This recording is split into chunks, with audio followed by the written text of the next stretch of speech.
Hello and welcome everyone to a very special Brainsky Unleashed.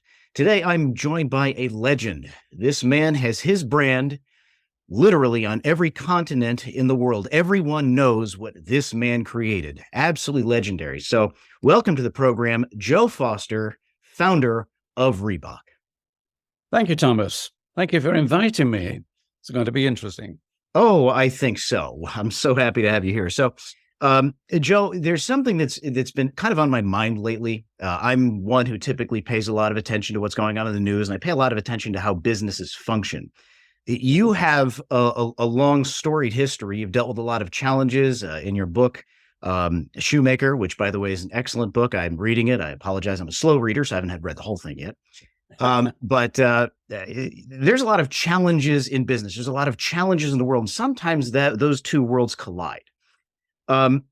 Would you say that in many boardrooms in today's society, and even in small businesses, there's probably this feeling of, do we engage in the culture wars and the politics of today? Is that a smart move, or do we avoid it and just make our products damn good? What are your thoughts on that? Well, it depends on how you describe politics.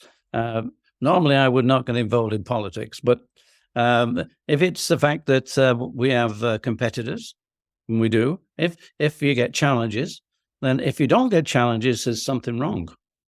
You're not pushing the envelope far enough. You must get challenges. We had many. We didn't like them at first. We what's happening? But we did realize that those challenges, those failures on occasions, they were really opportunities, because we had the opportunity to change our name. And we didn't really want to at first, but we ended up with a better name. So we acknowledge that if you've not got challenges, you're missing something.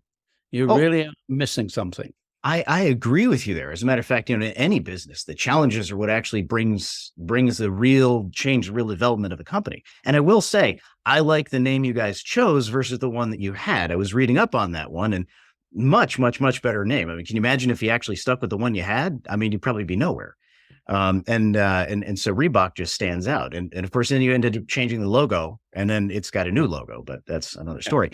But I mean, I think what I was talking about is, you have these situations now where you've got these large corporations, and some idiot on X will say, Reebok or Nike, how do you feel? Where do you stand on blah? And then they'll make this stand, and then just like Budweiser or something like that, they just lose immediately. But there's this theory that, any bad publicity is still publicity. Therefore, it's good publicity. Recommend still stay out of the politics, stay out of the culture war, even though there may be a publicity benefit, and just make a good product. Well, if you're just making a good product, at least you've got that on your side. And I'm not saying, today, let me put it this way. I had backed out and sort of semi-retired from Reebok before we got computers, before we got smartphones. So I didn't have any social media problems in that sense. I can see where you're coming from today, and you get people like Elon Musk who just sort of thrive off the whole thing. Yeah. And if you go into politics, even Trump is thriving off the challenges, which is sort of stupid. So I think you have to be probably a different mindset to me. My marketing was pretty much straightforward. Influencers, promote the product, and not really get engaged, because there was no real engagement in the way it is today on social media. I think if you need to be a good guy, you need to know how not to cross the line. You need to know to put people down, to put them right. But that is the thing. And I guess I would employ a specialist who was really good at that. Yeah. Well, I mean, that goes without saying. Sometimes these boards will probably have the specialist that they think they're good at, and then you have a Bud Light situation where everything comes, crashing down. So I'm going to pivot real quick because we have a limited time in this interview. Let's talk a little bit about struggles, because I think every single one of us who's in business suffers with struggling. And I use that word suffers sort of lightly, because that suffering is what really steels us, what makes us strong. Brainsky Unleashed is powered by ProfitMax. Did you know that 93% of businesses overpay on their taxes? Do you pay too much in taxes? A recent study showed that businesses are overpaying between 34 and 71%. Profit Max is proven, legal tax strategy solutions to reduce your tax burden. I'm not only a client, but I even joined the team to help other business owners just like me pay only their fair share and nothing more. Go to profitmax.co. That's profitmax.co. Profitmax.co to find out more. You can even connect with me there, as you should. And I'll help make sure that your tax bill is legally as low as allowed.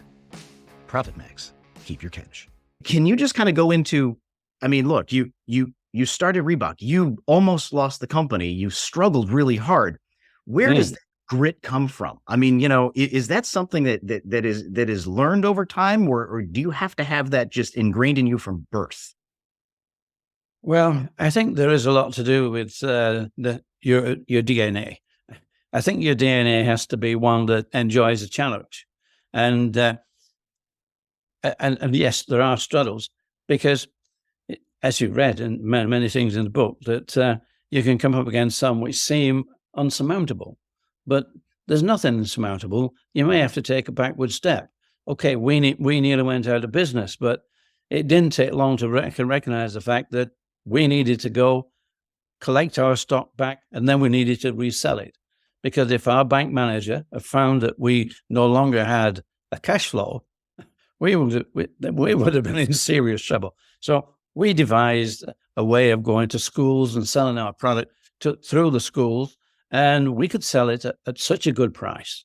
It was half price that they would expect to buy it in a retail store. And yet it was a better price for us than we were actually selling it to our distributor. So we actually made more money. We put more effort in. And, when you do put the effort in and you see it working, that's such a thrill. That's such a pleasure. You can see that, yes, okay. And so it's that grit. So I think for the question, yes, I think you can learn, because sometimes you have to, but you've got to be an optimist. An optimist can keep on getting it wrong and then turn around to another idea. So you have to be the optimist in order to continue to fight those battles.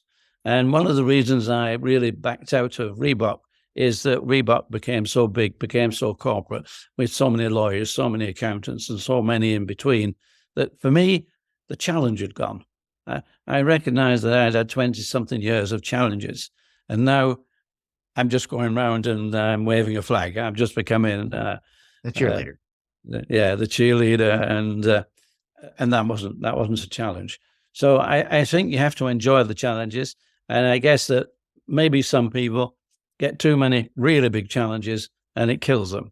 We were probably lucky; our challenges didn't get to the point where it killed us, and we managed to become victorious. Yeah, and I mean, it's kind of natural. When things stop being fun, you just don't want to do them anymore. Well, so let me ask you this, because I don't know the answer to this. Do you have kids?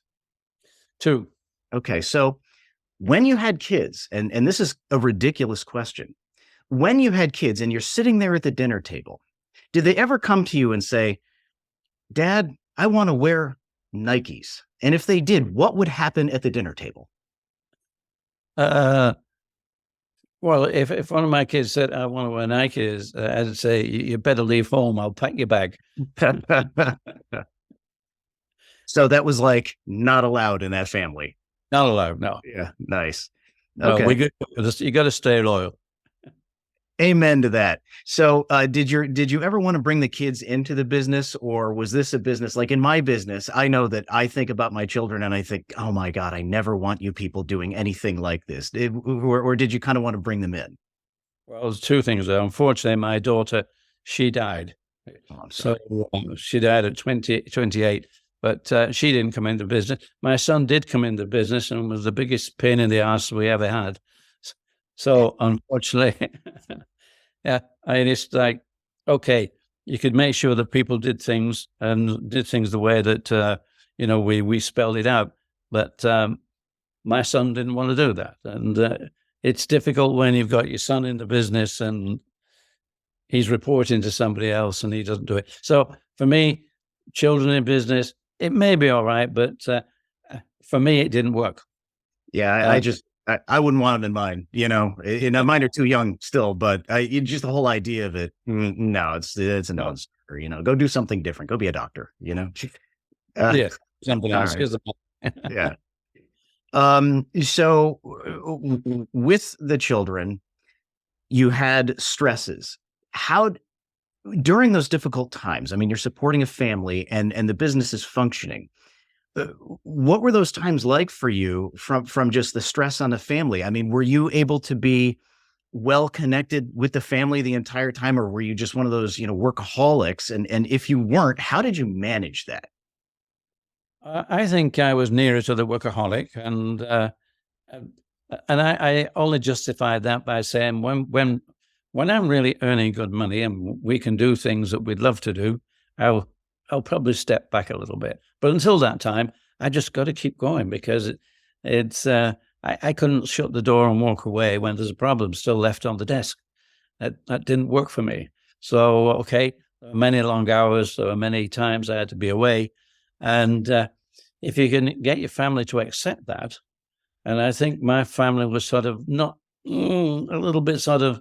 And my wife did say on more than one occasion, Joe, why don't you go and get a proper job? Yeah, I've heard that. I've heard that too. That's Yeah, so funny. and that is hard to take. It's hard to say, I'm doing my best. Just in a little while, Yeah, yeah, this will happen. Yeah, yeah. and it is. Now, with that, were you able to ever fully reconcile? Did it all just finally become peaceful after it was sold, or was there any bitterness left over? Well, I think my son, we don't really. He's gone his own way, Okay. and that's okay. We don't see much of him, but Mm. that's fine. And I think that in a way that was sort of a throwback to when he did work for the company and it didn't work, and I had to sort of say sorry. I think there was some resentment left over from Yeah, those days, but I, I think those are the challenges that you take on, and then sometimes it works, sometimes it doesn't work, and I know that some people have. It's great. Stephen Rubin, his son Andy, is now running Pentland. Pentland is a massive company, um, but it didn't work for me. I think it all depends on the temperament of the child and your temperament as yeah, well. yeah. All right. Well, listen, we are unfortunately out of time, but it has been an absolute pleasure talking to you, Joe. I cannot thank you enough, and I wish you absolute success with your book. And I'm gonna finish that book, and I'm gonna scream from the mountaintops that everyone needs to read it as well. Please do, Thomas, and thank you. You're Been very welcome. a real pleasure talking to you.